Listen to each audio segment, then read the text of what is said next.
Good afternoon, everyone. I believe it's 2:30, so we might as well begin.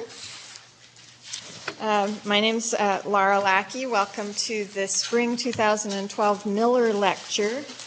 I'm here because I'm the co-chair of the Faculty Development Committee, which oversees this series. Before I start, I want to thank and acknowledge Beth Samuelson. I don't think she's here right now, but she's the committee member who took on the task of orchestrating this event this year, and she's done a really wonderful job, so I really want to show how much we appreciate her. For anyone who may not be familiar with the Beatrice S. and David I. Miller Lecture Series, it was established in 1992 to offer an opportunity to faculty and students, irrespective of educational specialization, to gather together to reflect upon important ideas shaping our understandings of teaching, learning, and research in education. The Miller Series invites the best minds to come to Bloomington and also to the Indianapolis campuses of Indiana University to share their thinking in the history, pedagogy, philosophy, political economy, psychology, anthropology, sociology, and technology of education. Some of the other scholars who've spoken here in the past are Gloria Ladson-Billings, Chet Bowers, James Banks, Lawrence Grossberg, William F. Pinar, Ivana Lincoln, Lee Schulman, Michael Apple, Madeline Grumet, Elliot Eisner, Sandra Harding, Nell Noddings, Albert Bandura, and Maxine Green. Today I have the great pleasure of introducing Dr. Alex Molnar, a scholar who fits quite comfortably into this extraordinary list. He is currently the Director of Publications for the National Education Policy Center and a research professor at the University of Colorado Boulder. He was formerly a professor of education policy and director of the Education Policy Studies Laboratory at Arizona State University. And prior to that, he was the director of the Center for Education Research, Analysis, and Innovation at the University of Wisconsin-Milwaukee. He has a BA in History, Political Science, and Education, master's degrees in History and in Social Welfare, a specialist certificate in Educational Administration, and a PhD in Urban Education. He is internationally renowned and the leading U.S. expert on the commercialization of public education. He has published extensively on this topic, and his annual reports on commercializing trends in schools have become standard reference works for those in the field. His most recent books are Commercialism in Education, From Democratic Ideal to Market Commodity, and Think Tank Research Quality, Lessons for Policymakers, the Media, and the Public. About the book that Commercialism in Education Michael Apple wrote, Alex Molnar has been an acknowledged leader in helping us all understand what the dangers are in the rampant commercialization in schools today. School commercialism demonstrates why his voice is listened to. It is a clear and powerful statement about who the winners and losers are in our seemingly never-ending willingness to commodify all of school life. So Dr. Molnar is going to present today on his presentation is titled Privatization, Politics, and Policymaking in Public Education. And he'll speak for about an hour, and then there'll be about a half an hour for discussion and questions. Several colleagues and I had the great pleasure of having dinner with Dr. Molnar last night, and it was a fascinating and very animated discussion. And I can assure you that you are in for a session that is both provocative and full of insight. I really can't imagine a more appropriate scholar to speak to us in this moment in history, and we're so very pleased that he's here with us today. So please help me welcome Dr. Alex Molnar.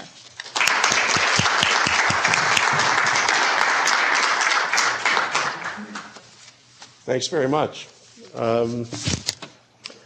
It was an animated conversation yesterday, and very animated even. It was a lot of fun. I thought, gee whiz, you know, I'm 66 years old and I can't even behave. These people have been nice. They've invited me to dinner. They're treating me well, and here I am engaged in this full-on debate over whether or not Barack Obama was on the left or right of center. Anyway, that was the debate, and it was quite animated, and it was an awful lot of fun, and I did appreciate it. This is, as you probably don't know, but I'm going to inform you right now, my 40th year as a professor. It's a heck of a long time. It's kind of staggering to me. I mean, when I started as a professor, the Great Depression in this country was as distant as I am now from when I started as a professor. I mean, it's a long time ago. I feel like your last real link to the past, so don't let me go. And I reflected in thinking about this talk, how do I lead into this? Because it's a very different world now than it was in 1972 when I started my academic career. By the way, I'd already taught 3 years in high school by then and done a few other things. I even dispatched squad cars, by the way, just as a by the by. That's how I worked my way through undergraduate school. I tried to think of what I was talking about, what my colleagues were talking about, because I grew up first, before I got into education policy, in a department of curriculum and instruction. And I thought, all right, so what was I thinking about, what were my colleagues and I talking about in 1972, and let's see how much it has changed since then. So in a department of curriculum and instruction, we were talking about existentialism in education. Probably not a big topic right now. We were debating the relative virtues of behaviorism versus humanistic psychology. Probably not occupying a lot of time right now. We were arguing over whether or not behavioral objectives made any sense at all. We were engaged in a struggle between philosophies of education as reflected in the curriculum arguments and the psychology of education, which at that time was ascendant and dominant. So Jerome Bruner had written a book called The Structure of the Disciplines, as an example. And psychology heavily influenced all of our discussions. Well, in 2012, I can honestly say that I haven't spent, before right now, a single moment talking about any of those things. And I suppose for every person who is of a certain age, it was always better back then. But this time, I really mean it. It was better back then. And it was better back then because the discussions that we had, as infuriating as they were, as sometimes silly and inconsequential as they were, as profound as they were, at least from my perspective, were discussions about what I take to be the heart and soul of education. That is, they were discussions about how to create the kind of world we want to live in. That's what an argument over the curriculum is really about. What kind of world do we want to call into being? And it doesn't get more alive or more real than that, at least in my judgment. So if we fast forward or slow forward to the current moment, we find ourselves talking about what? In a discourse dominated by who? Well, we find ourselves talking about privatization. We find ourselves talking about something called a market and competition. We find ourselves talking about value-added assessment, which I'll come back to later. We find ourselves engaging with political slogans such as race to the top.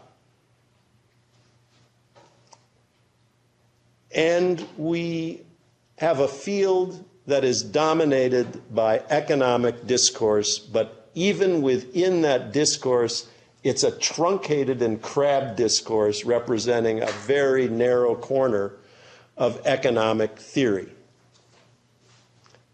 And the studies that are reported, particularly in my adopted field of education policy, are studies that are dominated by the jottings and tittlings and conclusions drawn by production function analysis. Inputs and outputs, and how can we understand what's going on in schools from an econometric point of view.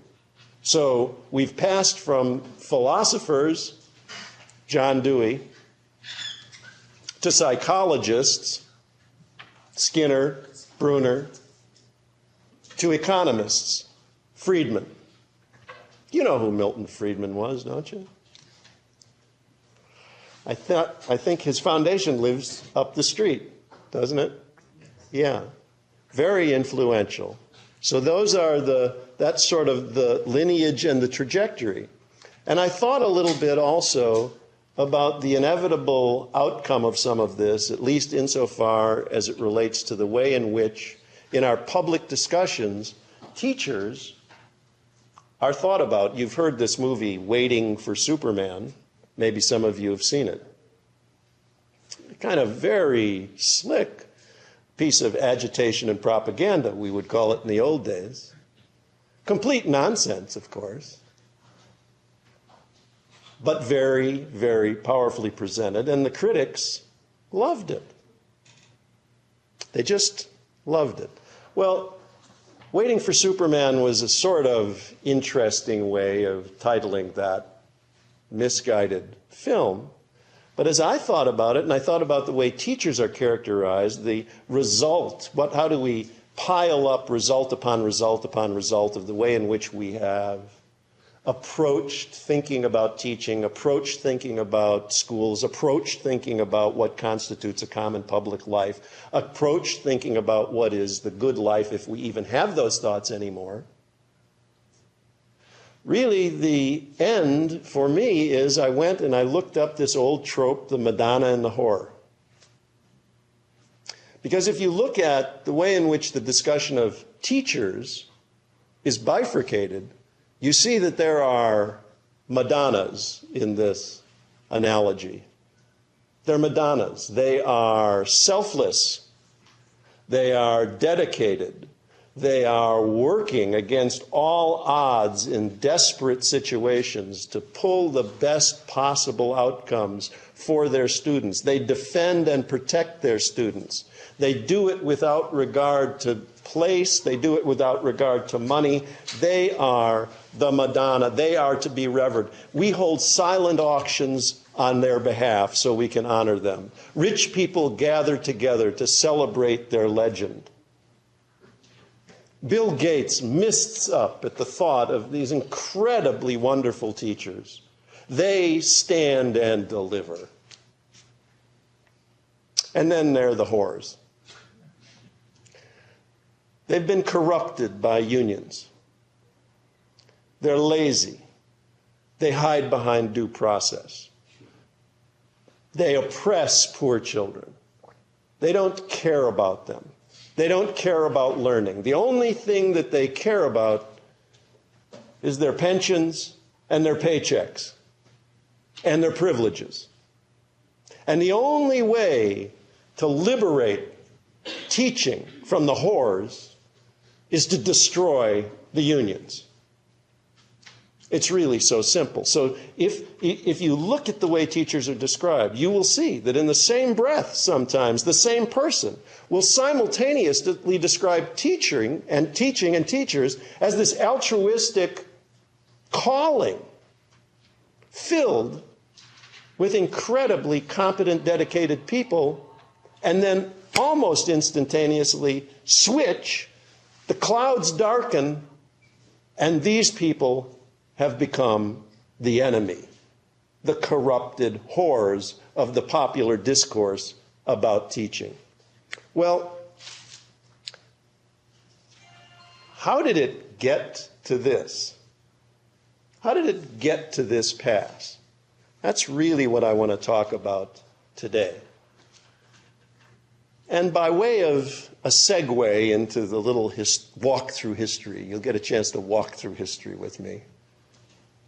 Let me ask you, how many of you have spent any time contemplating leisure education? 2 people, 3, it's astounding, 4. Today, leisure education is usually conserved for people who are interested in parks and recreation and activities such as that. That was not the way it was back in the old days when I had hair. In those days, leisure education was a serious topic for curriculum discussion. And the reason that it was a serious topic was, if you looked around the United States, in the late 1960s and the early 70s, you saw a society that stood astride the world, that had within its grasp the capacity to provide for all of the material needs of its entire population and still have time to spare. The distance between the labor required to produce the food, to manufacture the goods, to distribute them, to sell them, and to do all of those things had grown so great that the question was, inevitably, people will work less. Will they be equipped to handle a life which includes less work and more leisure? That seemed to be something important to talk about. Now, the United States economy is vastly larger than it was in 1972. In 1972, there were fewer women in the workforce. In 1972, there was not yet a credit card industry. Now, with this vast wealth, with a larger segment of the population in terms of men and women working, why is it that people are working faster, longer, and one of the largest complaints that there is that there's not enough time to do anything except work? When it is as a matter of lived reality that people are on 24 hours a day. They're never really any place because they're every place. They're never at rest because they're always on call. They never have a thought because they have a text. So how is it that leisure slipped away? Well, that requires a little bit of backstepping. I told you the end of the story. Let's try and get to the beginning of the story.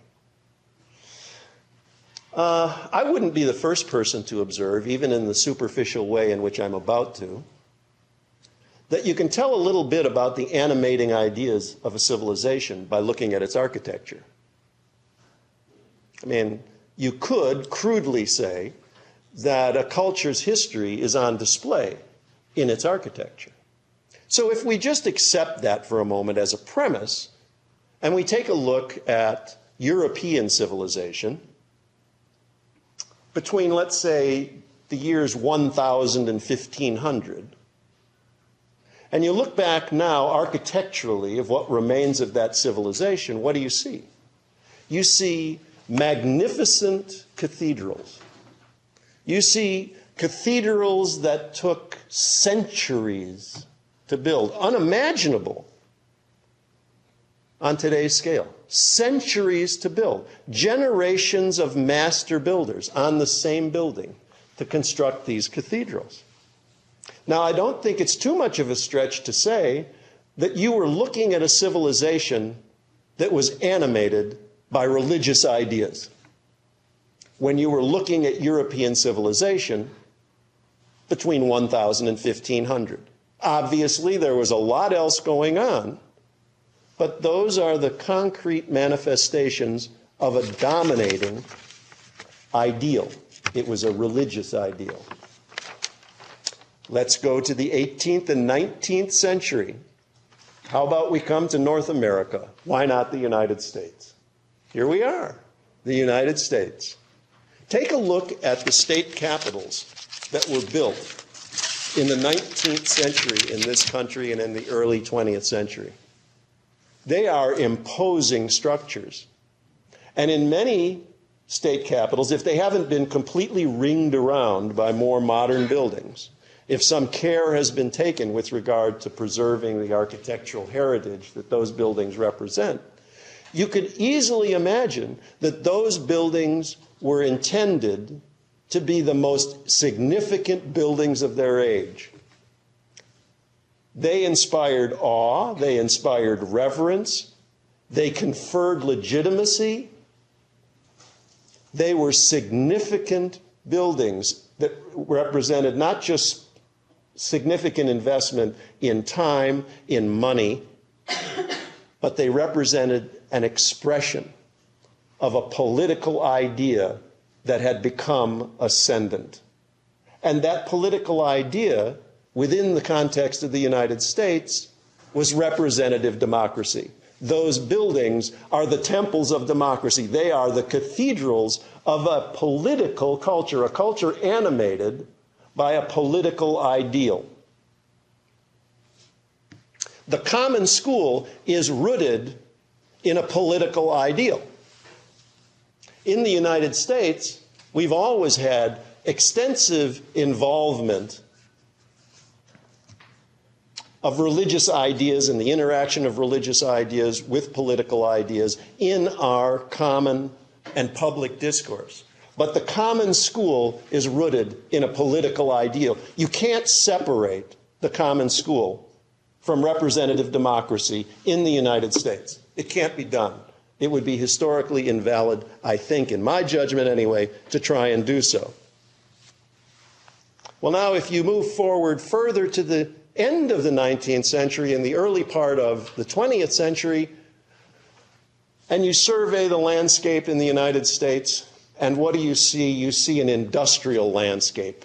You see a landscape dominated by machines, factories, the mechanization of farming, the railroads. What you see is a society in which the animating force comes both from a political ideal, but from a mercantile impulse. The growth of commerce and the economy and manufacturing, the age of machines, that's what's created the secondary school system in the United States. The secondary schools are, in my judgment, an expression of the flowing together of this mercantile impulse. We need a trained workforce. We need people who can do this. We are expanding. We are trading. We are reaching out. We are industrializing. And a political ideal. Every child should have an opportunity to succeed in this mercantile enterprise that we call the United States. And so the physical environment of the United States is transformed, and it too reflects a transformation of the guiding ideals. Well, here we are at the end of the 20th century and the beginning of the 21st century. And we look around and consider the architecture that surrounds us. What's the animating ideal associated with this architecture, this late 20th century, early 21st century architecture? It's the shopping mall, the strip mall, the trade center, and the financial center. It was the World Trade Center that was attacked on 9/11. First and foremost, the World Trade Center. So what is the animating ideal associated with the late 20th century, early 21st century? I would say it is consumption. It is consumption. Just as a parenthetical notation, in the late 18th century, early 20th century, consumption was a disease. It was the common way in which people talked about tuberculosis. That was consumption. And given the WASP religious background of the United States, people had to be taught to consume, because consumption, the lusting after mammon, the desiring of goods, the celebration of self, the decoration of self, the ornamenting of self, all of these things were frowned upon by our rather stern Puritan forebears. Abnegation, frugality, simplicity,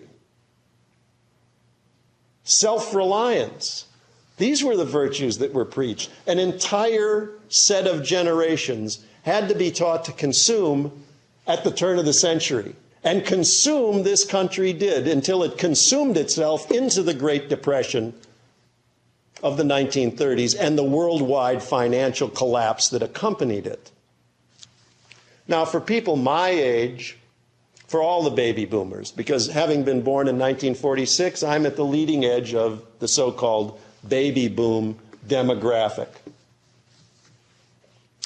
The public education system that we know, has really now been constructed out of what I see in general as three very different trends.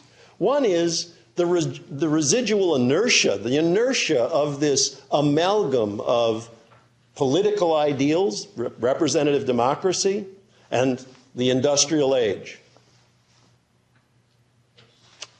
But also New Deal social reforms. The so-called, what is now referred to as safety net. The expansion of opportunity. The hard-fought rights won by laborers to have union representation. All of that came out of the turmoil and the conflict and the desperation of the 1930s. But there's one more thing, and that is after the Second World War, the United States was, of course, the unchallenged political and economic power on the globe. That was a unique historical moment. That's not going to happen again. That is not going to come back. No, America is not back in that sense, and America, in that sense, will never be back. That was a unique historical moment. So when I went to school, every single school that I went to, from the time I entered school in kindergarten until the time I finished my PhD, every single school I went to was under construction. There wasn't a single school that wasn't under construction. Teachers' colleges were turned into state colleges. State colleges were turned into state universities. All this happened in the post-war period. The teaching profession expanded considerably. Teacher unions grew in numbers and in influence. The battles over school segregation were and are being fought. The role of women and girls in schools in relation to men and boys in schools was debated, argued, and struggled with. The idea that colleges and schools of education would be as large as this one is, or the ones where I've worked are, and produce a whole cadre of well-trained teachers to serve in schools to provide educational opportunity for everybody so that they might also attend the university, work, do what they wish. All of this comes out of those three things coming together at the conclusion of the Second World War. What happened? What happened? Well, inevitably, of course, with regard to America's political and economic domination, it was only a matter of time before Germany and Japan rebuilt, before the countries of Asia industrialized, until America had to compete on world markets, until democracies arose that were powerful and arguably more democratic than the United States was. The Constitution that we imposed on Germany after the Second World War is more democratic than the U.S. Constitution. The rights granted to workers under the German Constitution are rights that are denied to American workers. So we created a set of international institutions, and we participated in an international order that inevitably led to the point at which the United States would no longer be the single dominant factor in world affairs, either economically or politically. The single dominating force that we are now is primarily associated with our military, and that will go away too. I'm quite confident that will go away too. And all of these signs were quite apparent by the early 70s. In social policy terms, there was kind of a proposition that was never really put to the American people, but it was there nonetheless. And essentially, the policy proposition, the political proposition was this. So if we have a society and an economy and a politics in which the power and the wealth are reasonably and democratically apportioned, where you have maximum levels of citizen participation, citizen influence, and the benefits of the goods that are produced flow in some equitable manner to all of our fellow citizens, well, then there's a choice to be made, isn't there, in this new and emerging world. Either within the United States, we can redistribute the relative wealth of this country so that the social arrangements continue to be more or less roughly in alignment, in which the disparities between the richest and the poorest among us are not as great as they currently are, not even close. If we want to do that, you have to adopt social policies that actually create that. Social security has a mild redistributive effect. Public education has a mild redistributive effect. The fact is that in the public education system and the university system, if you count that as part of the public education system, the fact is that it's paid for under a system of progressive taxation, under a system that taxes wealth. It is paid for by people who have more relative to what they get out of it. It's paid for by them so that others who have less have access. There's a mild redistributive effect there. That is not the path of creating further institutions, strengthening the institutions that had that effect, and continuing to modulate the disparities between wealth and poverty, the disparities between power and influence and impotence and lack of power. Instead, since the mid-1970s, we have gone in the opposite direction. We have celebrated wealth and power. We have adopted policies that have concentrated it at the top. This is not an act of some supreme being. This is an act of real, live, flesh and blood people making calculated policy decisions year after year after year. So now, the talk of a common school seems quaint, archaic, out of touch, kind of a curious artifact of a bygone era. We have voucher schools. We have charter schools. We have virtual schools. We have for-profit schools. We have home schools. We have a whole array of arrangements which tell us in a variety of ways, move along, we don't have anything in common here. The best society for all is the society that does the most to allow an individual to pursue their interests without regard or need to struggle with someone who happens to have a different view. So this was hidden for a while in the 70s. To say what I just said, I don't think could have been articulated, at least not by me. Maybe there were people in the 70s who saw things more clearly than I did, but I couldn't have said these things in the 1970s. I surely didn't see it. I had to experience it. I had to live the experience as I went through my academic life and my personal life. I had to live the experience. And I think what was going on, these fundamental shifts, which are well beyond any particular education policy or social policy or so on, these are large shifts, were hidden for a time. The growing disparity in income between the affluent and the poor was hidden for a time by women's entry into the workforce.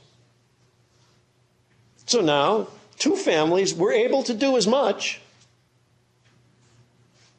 two wage earners were able to do as much as one wage earner had been able to. So that obscured it for a time. The movement of manufacturing jobs overseas was concealed for a time by the rhetoric of the rise of the service industry. So basically, we would all serve ourselves McDonald's, and we'd be better for it.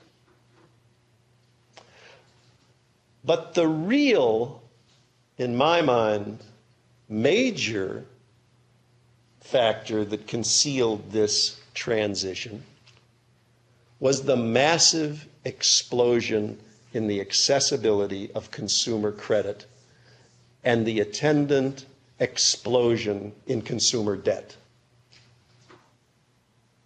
I remember giving a talk, much like this one, in Salt Lake City at the university there. I'm in some kind of a mosh pit that they call lecture hall. And so I'm surrounded, it's professor in the round. And I'm surrounded by mostly students, actually. Fortunately for me, they were friendly. And I said, okay, how many of you support raising taxes to support, and I gave a list of things that taxes might support. Public schools, isn't that? Very few students raised their hand, you know? So, okay. So, how many of you have credit cards? Everybody. How many of you have more than one? Most. How many of you carry credit card debt month to month so that you're paying interest on that debt? More than half, 3/4 of the students raised their hand.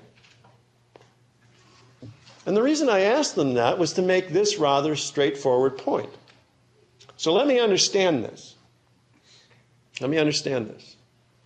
You don't want to pay taxes that pay for things like roads in your community, schools in your community, police in your community, hospitals in your community, all array of public services in your community. You don't want to raise taxes to do that. But you're willing to pay a tax, which is exactly what the interest on your credit card debt is. You're willing to buy stuff that you don't need with money that you don't have for the benefit of somebody you don't know and who doesn't live here. Have I got that right? Turns out I had that right. Yeah, they were willing to do that. And in a nutshell, that's the factor that's driving the kind of, at least it did until the collapse, that's the factor that blinded us to the extent to which we had shifted away from the political and manufacturing ideal that had generated the wealth, the prosperity, and the social justice, it must be said, that we came to take for granted, at least people my age, came to take for granted as being the normal state of affairs. Well, Arne Duncan, in his tenure as Secretary of Education, has said only one thing that I actually think is accurate. Everything else is pretty much baloney. It shouldn't be call me Arne, it should be call me wrong. He said there's a new normal. He's right about that. There is a new normal. There is a new normal in that when I started at the University of Wisconsin-Milwaukee in 1972, the state of Wisconsin picked up over 2/3 of the cost of every student's education. Now picks up around 16%.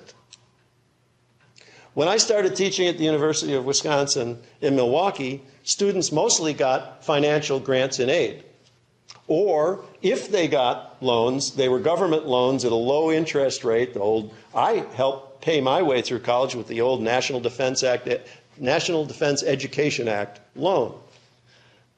Charged me 3% interest with 10% of the principal forgiven for every year that I did a public service job, teaching, and so on. It was intended to do that. So I graduated, even though I had to work my way through college, I graduated with very low debt. Students today take on enormous loads of debt in order to be able to go to college. Well, where did all that money go? I mean, if the economy is magnitudes larger than it was when I started at the university, where did that money go? And why isn't it in the universities, in the schools, and in a whole array of other places which benefit us? Well, here's the intersection of debt and social control. Marx had a term called wage slave. I remember watching when the Teamsters went on strike a number of years ago, and the reporter was interviewing a striking Teamster, and they said, well, is this hard for you? They were basically trying to get a sense of what it was like for this person to be on strike. And he said, it's really hard. He said, I have a TV that I have to pay for. I have a boat I have to pay for. I have a RV that I have to pay for. And he gave off a whole string of things that he had to pay for. And I thought to myself, I had this epiphany. I thought, this is a wage slave. Debt makes people wage slaves. Control a person's debt and control the person. I wonder sometimes, what's the social purpose of making student loans not dischargeable in bankruptcy? What's the social purpose of that? It's control. It's pure and simple control. It is the stifling of potential dissent. It is the inducing of quiet. Well, let's come back to the schools. As an institution, the schools have experienced a whole series of so-called economic development strategies. Tax incremental financing, industrial revenue bonding, the new markets tax credit, all of which, in one way or another, have the effect of shifting the burden of supporting public institutions from wealth and high income to working class people. This has been going on for over 40 years. Slowly at first, and rapidly now. So, in my mind, these strategies can be lumped together and classified as the stop paying strategies. First thing you do is extricate wealth and high income from the need to support, in any way proportionally, public institutions that benefit the majority of people and their children. So schools found themselves, in many instances, starved for cash. Well, what have schools done over the last 30 years? They've created foundations in the wealthier communities to raise money to support the children in their schools. A noble thing for the local school, but inherently disequalizing and inequitable, inherently. What's an impoverished community supposed to do? Create a foundation? Yeah. Make a wish? Sure. Well, there is the Make-A-Wish Foundation. But that doesn't have to do with schools. So schools do that. Schools reach out to corporate partners. In democracy, citizens have rights. In a cash-strapped school, in a debt-riddled society, you have masters. By your leave, sir, could you please fund the new gym? We'll put your name on the plaque. By your leave, sir, will you give us some money if we allow you to market your soft drinks here? By your leave, sir, is it okay if you support our walkathon to raise money for books in our library? By your leave, sir, if it so pleases you. More porridge. It's power. It's power. Control the debt, control the people. So we have a people and a public school system now awash in debt. But it goes further than that. It's one thing to control the existing public school system through a variety of starvation strategies to build up debt, to make people scramble. And it sure takes a lot of time to keep your head above water, doesn't it? I mean, if you're busy trying to organize the next walkathon, you really don't have a lot of time to engage in mass political activity, do you? If you're busy trying to raise money to pay for the latest product that Apple sells that they didn't make in this country, well, then you don't have a lot of time to think about the political and economic consequences of that kind of an industrial situation. We cannot build Kindles in this country.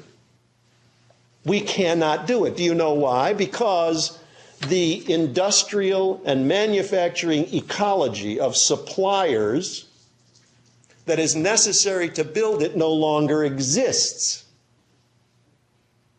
It's not a problem with untrained American school children.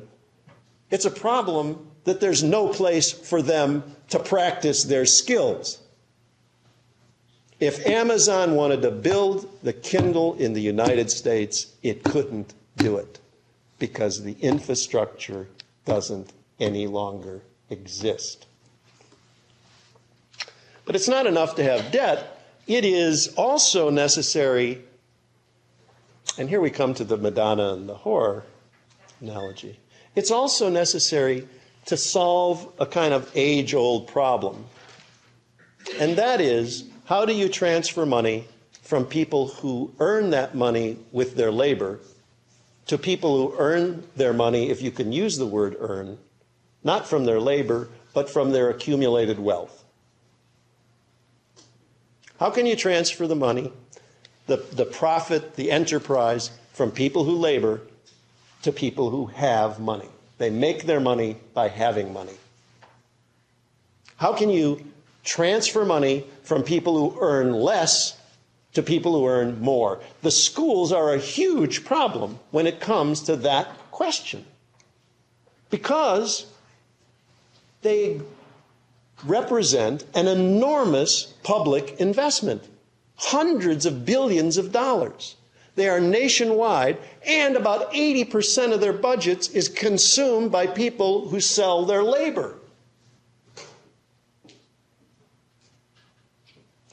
How's a person going to turn an honest buck on that? How's a person going to turn an honest buck on that? Well, you support legislation that supports for-profit management of charter schools. You destroy teachers' unions if you can. Limit their influence if you can. You debase the teaching profession. Teach for America is on steroids now. It's on steroids. A tiny little idea that had a tiny little bit of merit, that wouldn't have been bad if it's a tiny little idea in some tiny little corner of the world. So what do? You suppress the income of teachers, and you sell testing materials. You sell management services. You sell virtual courses. You sell, and you sell. And the money is there because it comes from the wages that would have been paid to teachers. But turns out the public likes their teachers generally in local communities, and they like their public schools. This is another problem. So, wait a minute. It's not the teachers that are bad. The teachers are like Madonnas. They're wonderful. It's the teachers' unions that are evil. They're the ones that stand in the way of the reasonable reforms, the flexibility that we need to create a competitive environment so that we can race to the top in which every child succeeds.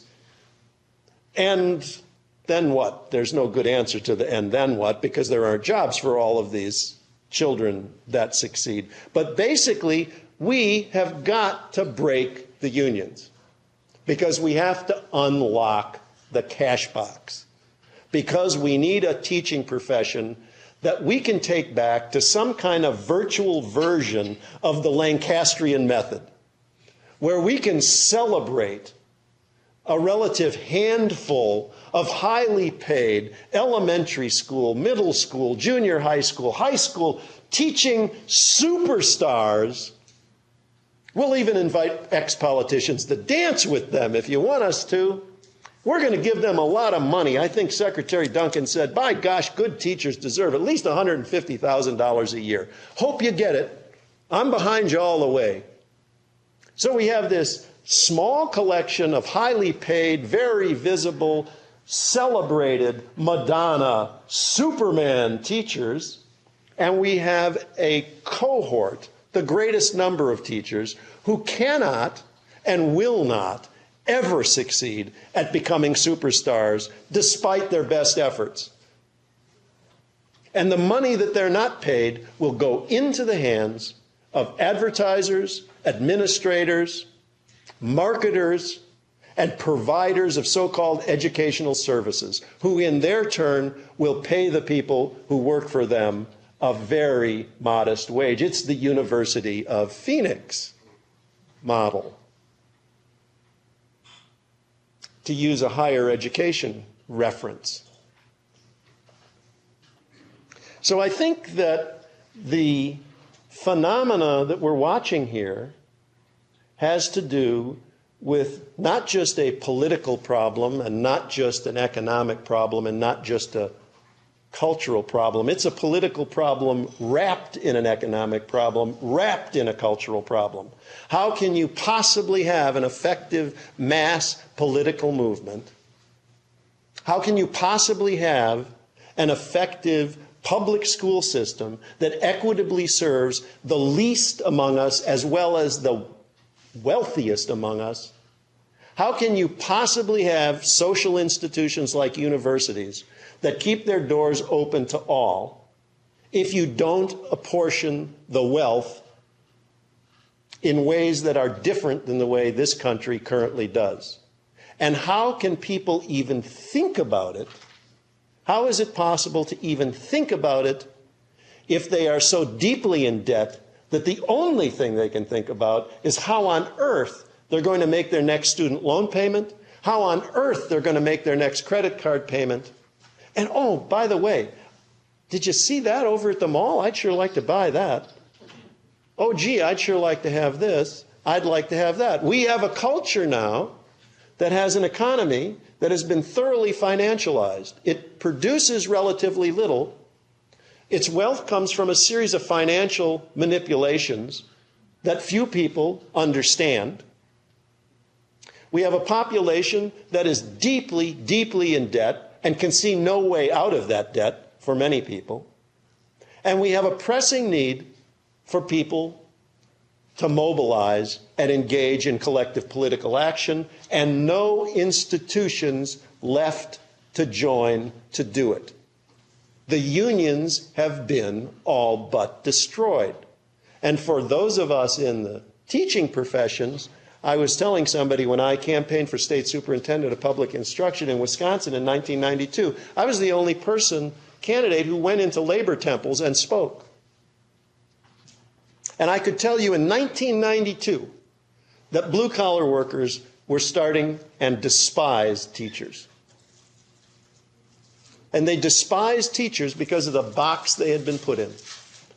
They'd seen their pensions taken away, their jobs sent overseas, their wages depressed, their opportunities for their children disappear, and they watched the tax burden for the schools on them go up. And they watched the teachers having job security, pensions, and high salaries out of their pockets. And they watched the teachers relatively saying, we're not workers. We're professionals. You're workers. I'm a worker. You sell your labor. It may be intellectual labor, but you sell your labor. Unless you're independently wealthy and you're living off your trust fund, you're a worker. But teachers don't identify as workers. It's not dignified. It's not professional. So what mass organization would a teacher belong to then? The teachers' unions, despite all of the venomous rhetoric directed their way, have become to a considerable extent viewed by their own membership as service organizations.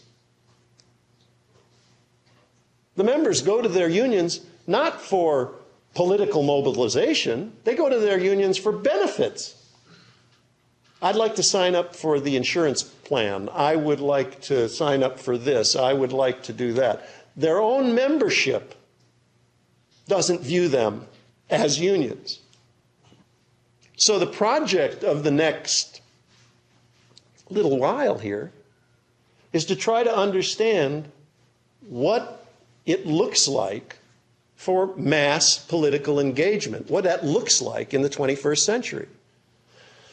I mean, I was intrigued, as many of us were, with the Occupy movement. But as I pointed out during that animated discussion last night,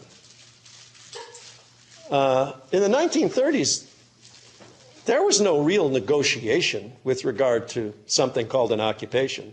The workers took the factories. The workers took the factories. And they said, we're not leaving until you negotiate. We're not leaving until you recognize our rights. People struggled and people died for the right to do that. And we, those of us in education, have been living on that struggle for far too long. without deigning to dirty our hands to engage in it. Somehow believing that the world that we inherited after the Second World War would ever be there. Well, it won't be there. There is a new normal. There is a new normal. And the question is whether or not in this struggle, and there are many struggles, but in this particular one that I'm talking about, this struggle between a political ideal of engagement and a consumerist ideal of choice will prevail. To put it in those stark terms.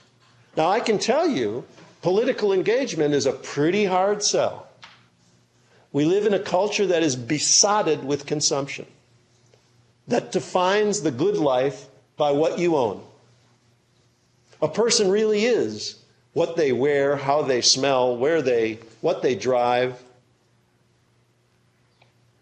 That defines, for many people, who they are, the objects with which they surround themselves. Now, in a culture that is so besotted with commercialism, so deeply in debt, so unable to think through because they've never experienced actual political engagement, doesn't it make sense that the schools themselves would be a commodity?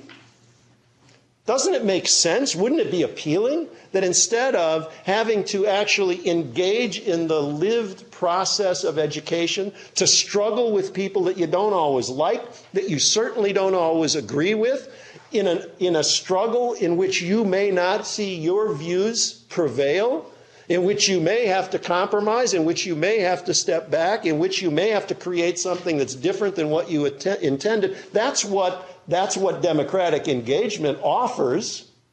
Or would you just like to walk into the school superstore and say, I'll have that one. I'm a consumer. And if I don't like that one, well then, what do you do in Indiana? I think you pull the trigger, don't you? I think I'll have another one. And if I don't like that one, well, I think I'll have another one. Isn't that a perfect, isn't the parent trigger mechanism a perfect consumer? I don't have to engage. All I got to do is pull the trigger, man. I mean, it's easy. Simple. I got an itchy trigger finger, man. I'm thinking maybe I want another school. It's a perfect consumer metaphor. I have no idea how this might turn out. I have no idea how this might turn out because I have no idea what evolving forms of mass political action might look like, or even if they're possible in any sense anymore. I don't know that the Occupy movement, and no one does, will evolve into anything. I don't know if it will. I don't know if it's possible to bring back mass unions. I have no idea. I don't know whether or not the social control that's reflected in this consumerist ideology which dominates our society is capable of being reversed. I do know that from my understanding of things, it's a deeply conservative impulse I have. And the conservative impulse is, if you asked me as an academic, what is my role as an academic in this situation? Well, as an academic, my role is a little bit like the characters in Fahrenheit 451, who walked around in circles memorizing books so that the knowledge in those books wouldn't be forgotten. Well, as an academic, what I can do is I can witness. In the old sense of the word, I can witness, I can testify, I can say, I witness this. And I've done that today. I've witnessed to you. I've seen this. I can describe. And I've described to you today the truth, at least as I see it. And I make no claims that it's the truth. It is the truth that I see. It is the conclusions that I've drawn. It is the judgments that I've made. I can do that as an academic. I can tell you the truth that I see, and it's still possible to do that without fear or favor. How many places in our culture can you think of outside of places like this lecture hall where a human being can stand before you and say unpopular things and not have retribution visited upon them for having done so? You can't do it in public schools anymore. You can barely do it outside the university anymore. Think about what we're losing. Think about what we're losing. And I can remember. I can remember. And I think that all of these impulses are deeply conservative. I can remember Walter Reuther, the president of the United Auto Workers. I can remember marching for civil rights in the 50s. So whose stories do you listen to? Whose stories do you listen to? Are you listening to other people's stories? Because every commercial, every single commercial is someone else's story. It's not your story. And in essence, what I'm saying is, the only place to begin to recapture our public school system, our public life, is to reanimate the political ideal. And that means reanimate the ability that we possess to tell our own stories in our own way, in accord with our own values, engaged with our fellow citizens to shape our own future. And so that's what's at stake here, and that's the project that I think we all should be engaged in. Thank you.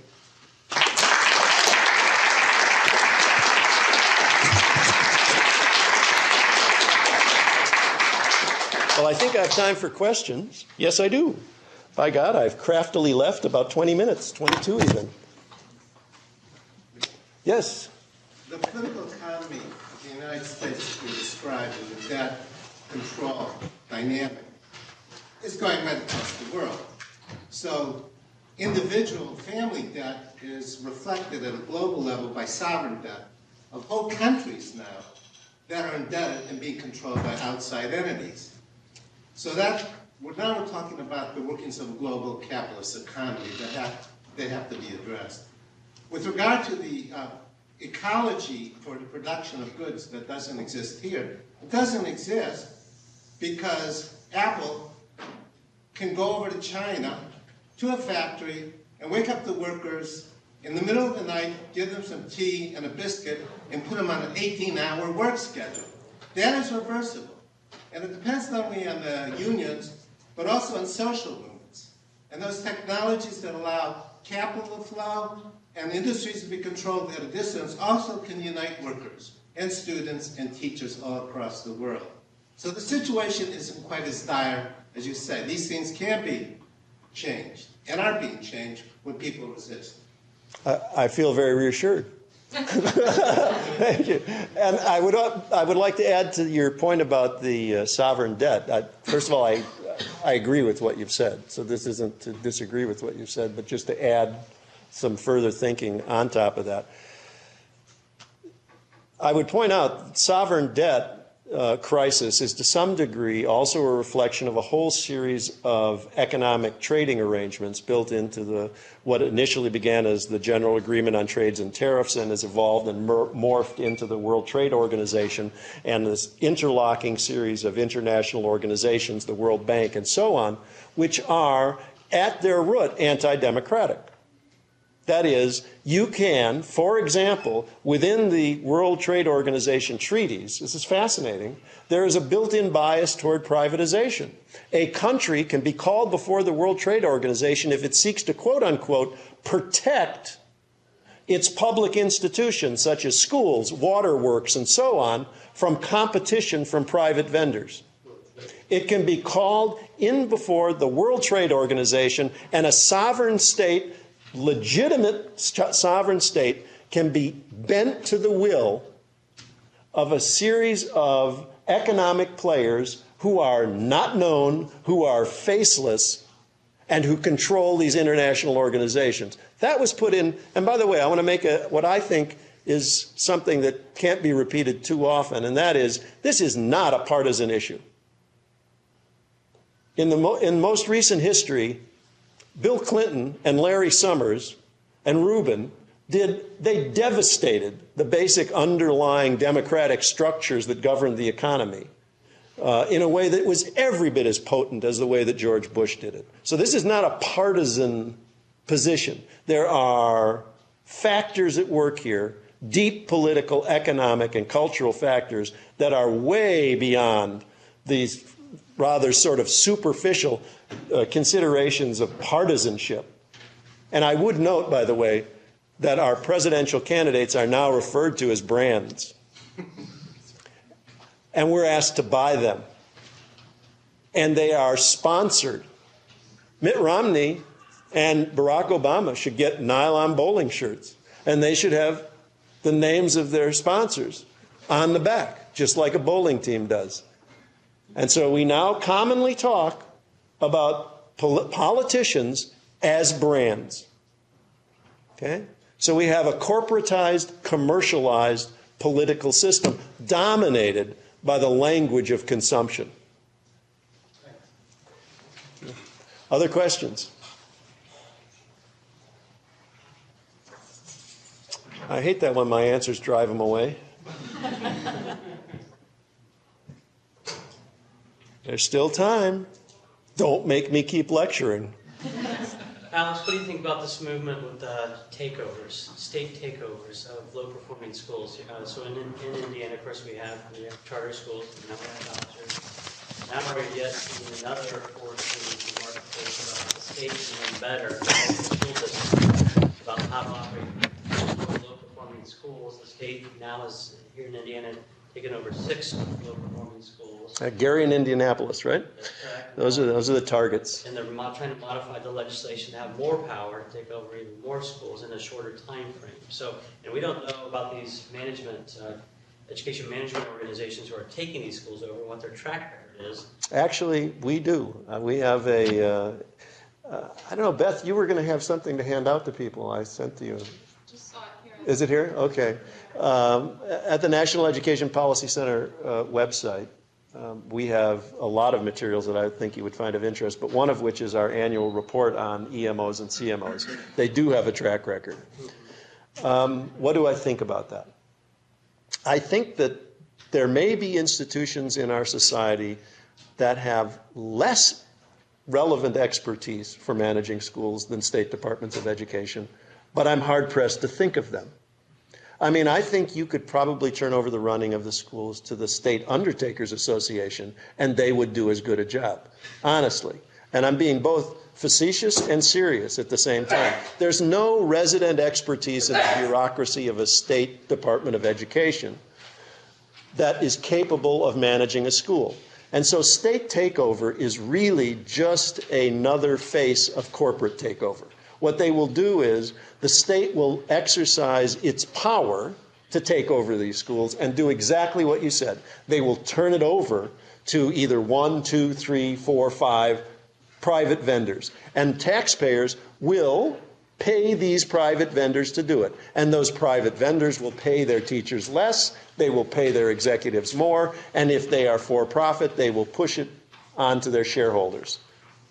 That's what a state takeover means. A state takeover means the state being a sock puppet for a host of corporate interests. That's what a state takeover is. It's not a state takeover, it's a corporate takeover. Yes?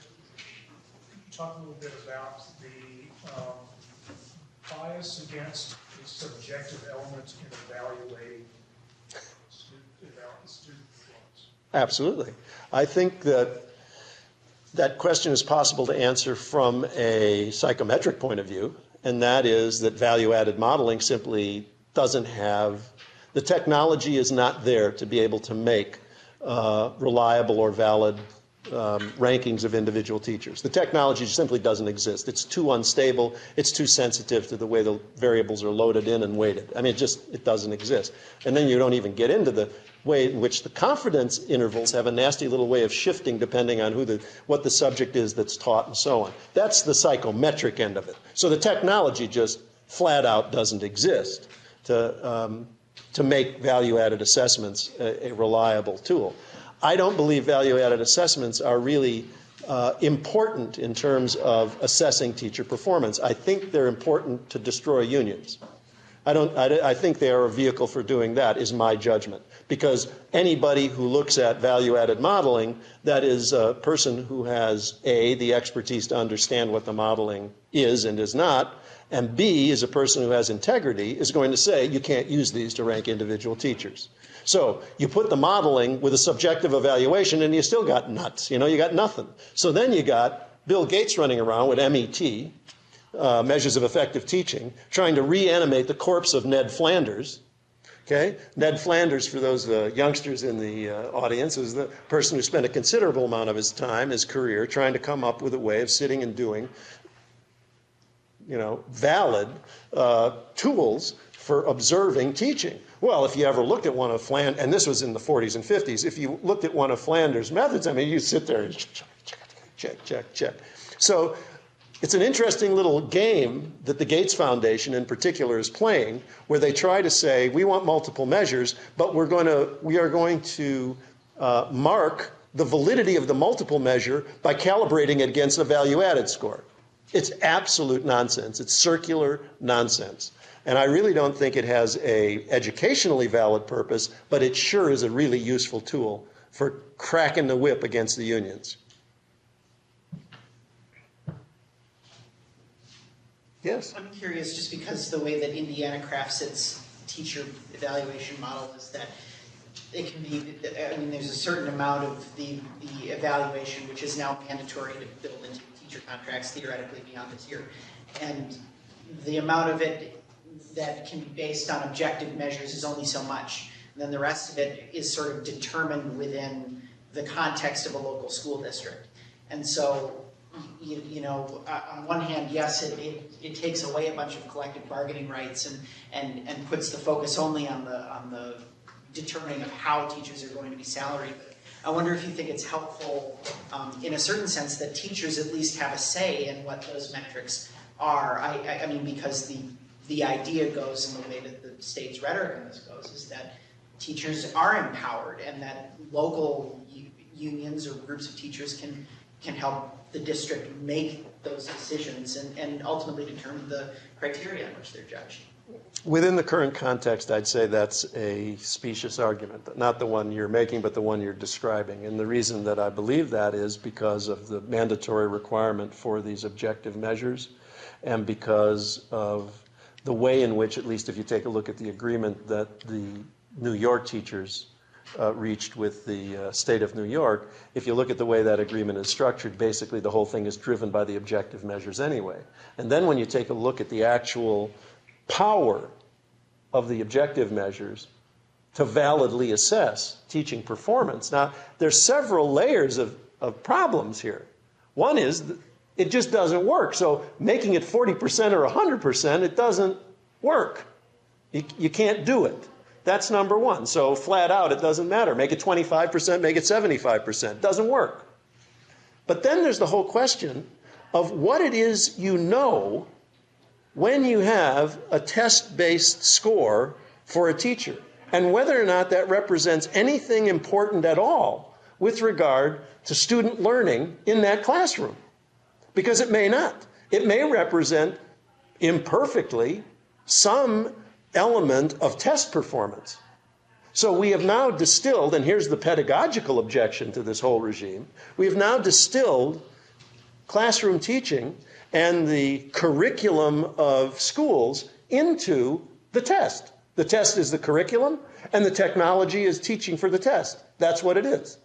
And it is a self-defeating, crabbed, and profoundly stupid conception of what teaching and learning is and what a curriculum is in a school. We hear a lot about Finland, right? Everybody wants to be Finnish.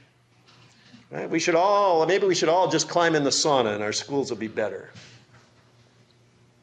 The problem is the people braying the loudest about the performance of the Finnish schools on international tests that compare the performance of respective countries in the schools only want one thing about Finland. They want those test results. They don't want a single other thing. They don't want the teacher's control. They don't want the support for children who are in impoverished circumstances. They don't want the high pay for all the teachers. They don't want anything that Finland does. Nothing. Every single thing that Finland does is negated by the brain-dead reforms that are being pursued in the United States. They just want the results. Now, how dumb do you have to be to say, oh, that makes perfect sense. We'll get the Finnish results by doing the exact opposite of what the Finns do. And in fact, not just doing the exact opposite, but vehemently arguing that doing that would be dumb. Now, come on. Don't insult me that way. I don't mean you, but it's like, give me a break. How stupid do you think I am? So what can we do? We're feeling really powerless right now. So what? I'm really a downer, aren't I? I get that wherever I go. Okay, look at me. I'm 66 years old. I've been in the academy for 40 years. I've just told you what I see. Now, if I didn't believe in the prospect of change and the possibility of change, why in the hell would I be here? So one thing I want to say to you is just look at me. Do keep doing it. The idea that you have to win, that there is a magic fix, that there's a branding exercise, that there's a communication strategy, that there's a political figure that will carry the day. Anybody who voted for Obama in 2008 should be disabused of that notion. Okay? There is no hero. But he was, I believe, correctly framing the situation when he said, look around you. The answer is you. That's where it is. But in this culture, there are very few places where any of us can go to attach ourselves to something that's larger than ourselves for the purpose of an ongoing struggle for political change that doesn't attach itself to a particular partisan agenda. In my view, the partisan political parties are meaningless in what I'm talking about. They're meaningless. They will follow. They will not lead. So this is not a political discussion in any way, shape, or form associated with any kind of partisanship. What are the constraints on schools and education that keep them from facilitating mass political engagement? Because they exist in a very highly charged political environment. They are, by and large, populated by faculty who don't see themselves as political, who aren't interested in being political, who have been raised and who have been promoted and rewarded for being competitive, for being individualistic, for not engaging in collaborative activities, for backbiting, for stabbing, for career aggrandizement. Because of all of the groups in our society, faculties and universities are probably the least well suited by temperament, by academic ideology, and frankly, by the will to engage in political activities. I think some faculty would. From my perspective, I'm a working class kid. My parents were immigrants. My dad died when I was 9. I went to junior college. I worked my way through school while supporting a family.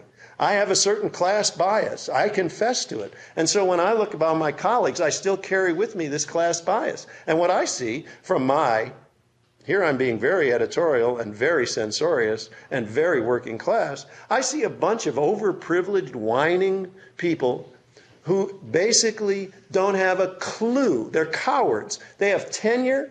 They have job security. They've got all of the protections that no machine shop worker has.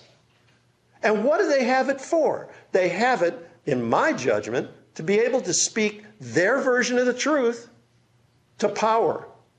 And how many do? That's why colleges of education don't have anything to say. That's why they don't have anything to say.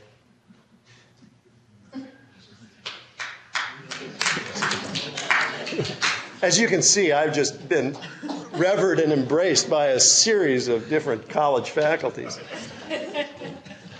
Oh, how they love me.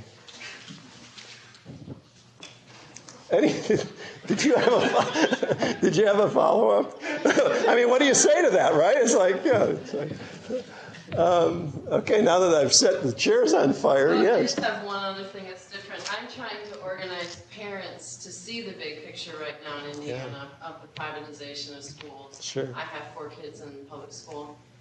And I'm wondering what you think would be the most important pieces of the message to get across, because it's very overwhelming. I mean, I almost start crying at the end of your talk. Well, I almost started crying. I brought tears to my own eyes. You curl into the fetal position. But I'm just wanting to know what you think would be the most important pieces of information. Like, do you blow away the myth of standardized testing as far as its validity, or do you... I mean, there's so much there. I think what you do is you find places to make common ground with those parents for issues that are important to them. I mean, look, as a teacher, anybody who's been a teacher for as long as I have, and you don't have to, I'm just slow, it took me a long time.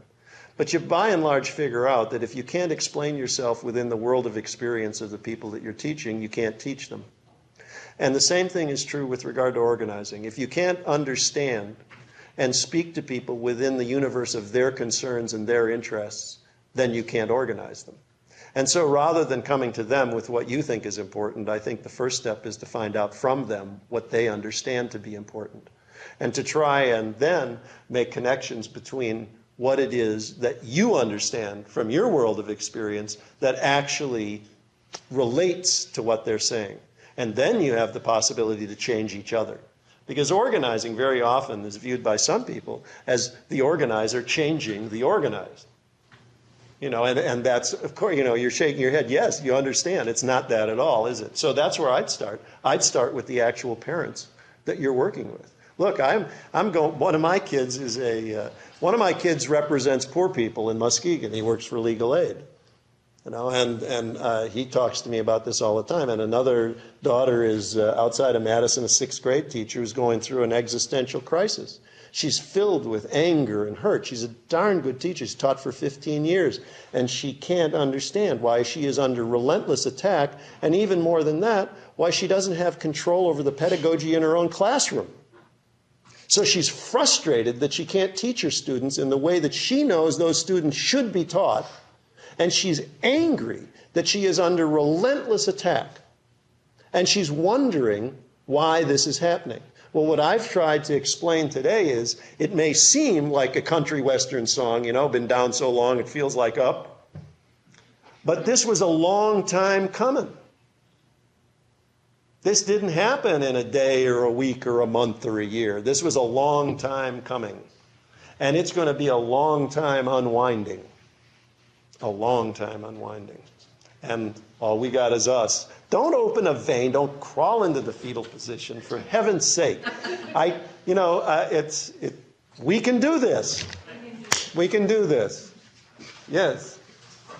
I always look to the civil rights movement and the Black Power movement in the 1950s and 60s and look at the way that they were able to galvanize and organize youth around these ideas. So I think that being a professor, it provides us with an opportunity to connect ideas that was reflected in your talk with young people.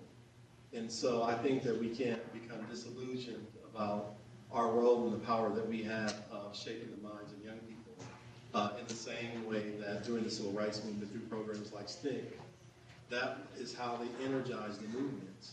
So that's one regards to addressing that. And also I was thinking about the notion of coalition building, which was evidenced in Jesse Jackson's 1984 presidential run, where he was able to bring together people from across racial and ethnic lines, look at people from cross sections of America, and seeing our shared destiny and our commonality around these ideas that even cross economic lines. And Toni Morrison talks about this in her latest book, that the only time historically within America where we've seen people cross these sort of not only racial lines, but also these economic lines, where you have more people from affluence working with working class and poor people, is Stonewall's Rebellion, right? And she said what happened after Stonewall's Rebellion, you had some people from the planters class working with people who were former slaves, is that they created an environment where race mattered, right? And when race mattered, then it subjugated former slaves and black people to a lower rank, and so now the kind of common shared value created asymmetrical power, right? And so what I think we have to do is undermine, again, all those forms of hegemony linked to race, class, sexual orientation, so that we can see our common humanity. I'm with you, man. I look at Harold Washington's campaign in Chicago. I mean, that's a classic example of having done that. I mean, I can still remember where I was when I heard that he died. That was a big moment for me because he was a beacon of hope. And if you take a look at what he was doing with schools compared to what Mayor Daley did with schools in Chicago, or this corporate person, Arnie Duncan, did with schools. It's a world of difference, isn't it? And that's what engaged politics looks like in relation to education policy. My model would be Harold Washington. Oh, exactly. So, and the progressive white community. yeah. Such a pivotal role in the Jewish community and the civil rights movement. Yep. Well, I guess it's time. God, I'm going to miss you guys. I just want to thank you. I promised. I said he'd be provocative, and I was right. But he's wonderful. Thank you so very much. Thanks for the watch.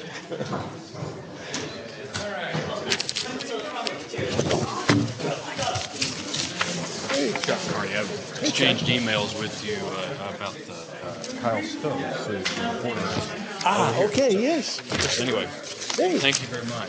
Very nice job. Oh, thanks. I emailed you that.